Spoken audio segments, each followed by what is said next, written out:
BRS party ఆధ్వర్యంలో 3వ తారీఖు నుంచి పార్లమెంట్ సమీక్ష సమావేశాలు జరుగుతూ ఉన్నాయి. ఇది 9వ సమీక్ష సమావేశం. మహబూబాద్ పార్లమెంట్ సమీక్ష సమావేశం ఈరోజు నిర్వహించుకోవడం జరిగింది. మహబూబాద్ పార్లమెంట్లోని 7 అసెంబ్లీ నియోజకవర్గాలతో పాటు రాష్ట్రంలో గౌరవ మాజీ ముఖ్యమంత్రి వర్యులు బీఆర్ఎస్ పార్టీ అధినేత కల్వకుంట్ల చంద్రశేఖరరావు గారు ఎవరినైతే ముఖ్యులు ఒక స్టీరింగ్ కమిటీ వేశారో, గౌరవ వర్కింగ్ ప్రెసిడెంట్ కేటీఆర్ గారు, గౌరవ పెద్దలు పోచారం శ్రీనివాస్ రెడ్డి గారు, గౌరవ పెద్దలు హరీష్ రావు గారు, గౌరవ పెద్దలు కడియం శ్రీహరి గారు, గౌరవ పెద్దలు నిరంజన్ రెడ్డి గారు, ప్రశాంత్ రెడ్డి గారు, మధుసూదనాచారి గారు, అలాగే పార్లమెంట్ పరిధిలోని గౌరవ ప్రజాప్రతినిధులు బీఆర్ఎస్ నాయకులు ఇందులో పాల్గొనడం జరిగింది.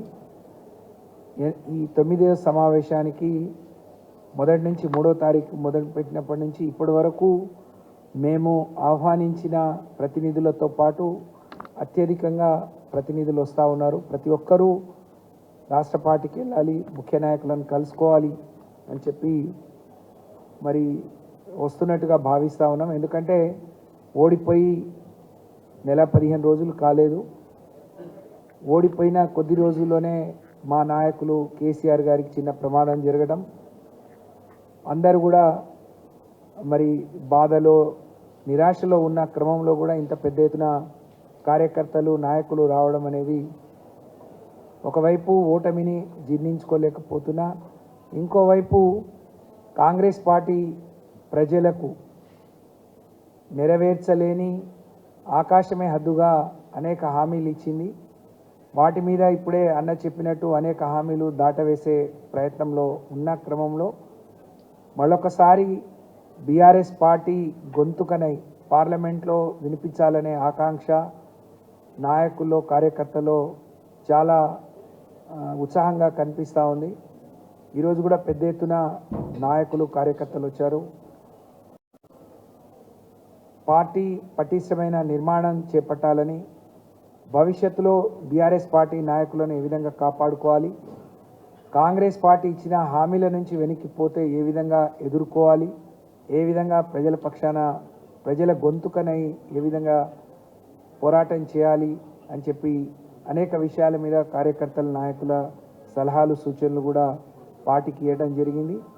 పార్టీ నుంచి గౌరవ వర్కింగ్ ప్రెసిడెంట్ గారు కానీ గౌరవ హరీష్ రావు గారు మరి మాట్లాడి వాళ్ళకు ధైర్యాన్ని, వాళ్ళకు ఒక నమ్మకాన్ని, విశ్వాసాన్ని మరి కల్పించడం జరిగింది అని చెప్పి నేను ఈ సందర్భంగా తెలియజేస్తా ఉన్నాను.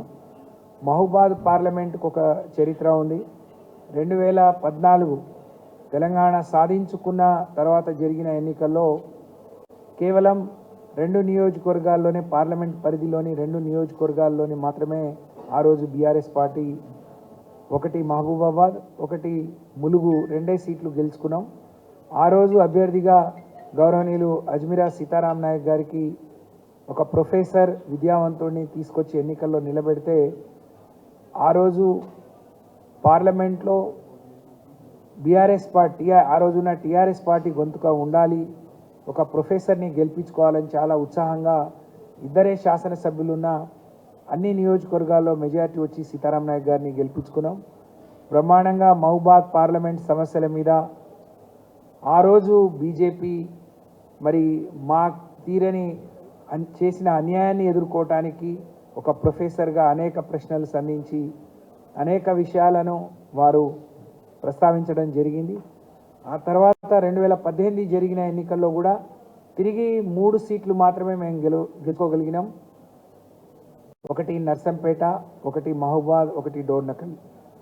తిరిగి కేసీఆర్ గారు ఆశీర్వదించి మాళవత్ కవిత గారికి అవకాశం ఇస్తే మొదటిసారి 75 ఏళ్ల భారతదేశ స్వాతంత్ర్యం వచ్చిన తర్వాత ఒక గిరిజన మహిళ మరి ఏ రాజకీయ పార్టీ గుర్తించి ఇవ్వలేదు.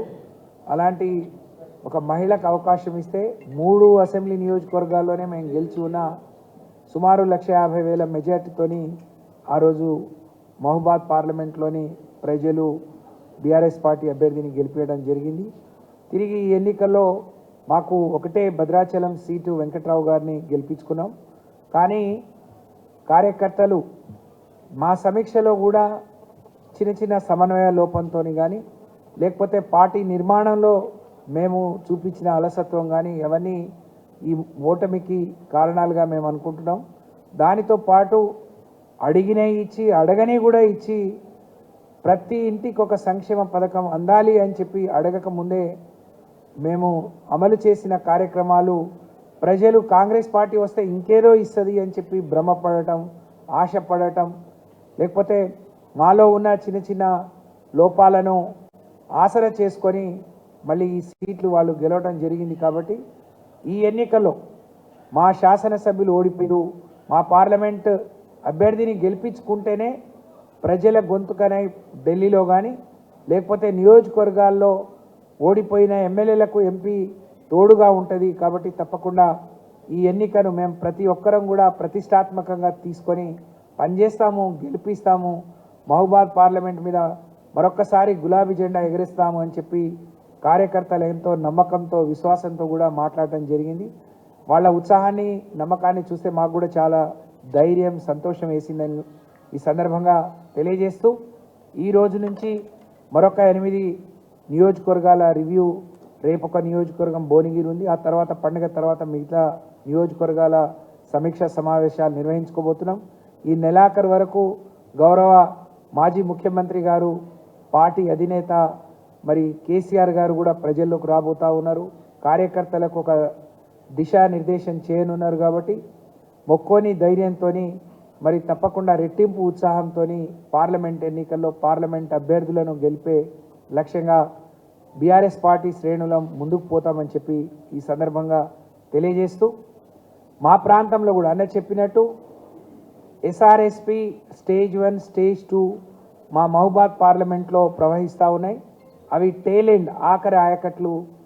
మొన్ననే ఒక అధికారి వాళ్ళకు నోటీసులు ఇచ్చి మీరు వరి వేసుకోవద్దు, మరి వేరే పురాస పంటలు వేసుకోండి, అక్కడ నీళ్లు లేవు, నీటి లభ్యత లేదు అని చెప్పి తెలిసి తెలియని సమాచారం ఇస్తే మేము తీర్మానం చేసినాం. అక్కడున్న శాసనసభ్యులను కూడా మీరు ముఖ్యమంత్రిని, సంబంధిత శాఖ మంత్రిని కోరమని చెప్పినాం. ఇదే నల్గొండ జిల్లా ఆఖరి ఆయకట్టు సూర్యాపేట వరకు స్టేజ్ 1 ఎస్ఆర్ఎస్పి, స్టేజ్ 2 ఎస్ఆర్ఎస్పి నీళ్లు పోతాయి. కానీ ఇప్పటి వరకు ముఖ్యమంత్రి కానీ మంత్రులు కానీ ఎక్కడ నీళ్ళు వస్తాయి, ఎవరికి ఇవ్వగలుగుతాం, ఎవరికి ఇవ్వలేము అనే ఒక స్పష్టమైన హామీని మరి ప్రజలకు ఇవ్వలేకపోతున్నారు. ఇప్పటికే నార్లు వేసుకున్నారు, దుక్కులు దున్నిండ్రు, బురద దున్నుకున్నారు, ఎదురు చూస్తూ ఉన్నారు. ఒకవైపు రైతు బంధు ఇవ్వలేదు, ఇంకోవైపు రుణమాఫీ చేయలేదు, ఇంకోవైపు ఏమో నీళ్ళు ఇవ్వలేకపోతున్నామని చెప్తున్నారు. దాన్నన్నా స్పష్టంగా ప్రజలకు, రైతులకు చెప్పాలి, రైతులకు అయోమయానికి గురి చేయొద్దు అని చెప్పి నేను డిమాండ్ చేస్తూ బీఆర్ఎస్ పార్టీ శ్రేణులు ఈరోజు మహబూబాద్ పార్లమెంట్ మరి పరిధి నుంచి వచ్చిన సుమారు 1000 మంది బీఆర్ఎస్ పార్టీ శ్రేణులందరికీ కూడా హృదయపూర్వకంగా అభినందనలు, ధన్యవాదాలు తెలియజేస్తూ మరి పార్టీని గెలిపించే క్రమంలో ఆ రోజు తెలంగాణ ఉద్యమంలో గొంతుకనై పనిచేసిన ప్రతి ఒక్కరూ ఈ రోజు వరకు తిరిగి పార్టీ గెలవాలి, కేసీఆర్ గారు ముఖ్యమంత్రి కావాలి. ఆ రోజు 1989లో ఓడిపోయిన తర్వాత ఎన్టీ రామారావు గారికి ఏ రకంగా ప్రజలు బ్రహ్మరథం పట్టిందో, తెలంగాణ ఉద్యమం అయిన తర్వాత కేసీఆర్ గారికి ఏ విధంగా బ్రహ్మరథం పట్టిందో ఆ రెట్టింపు ఉత్సాహంతో రాబోయే రోజుల్లో బీఆర్ఎస్ పార్టీ శ్రేణులు ఈరోజు కాంగ్రెస్ పార్టీ గ్రామ పంచాయతీ ఎన్నికలు పెట్టడానికి కూడా భయపడ్డది. ఎందుకంటే ఇప్పటికే గ్రామ పంచాయతీ ఎన్నికల షెడ్యూల్ రావాల్సి ఉండే.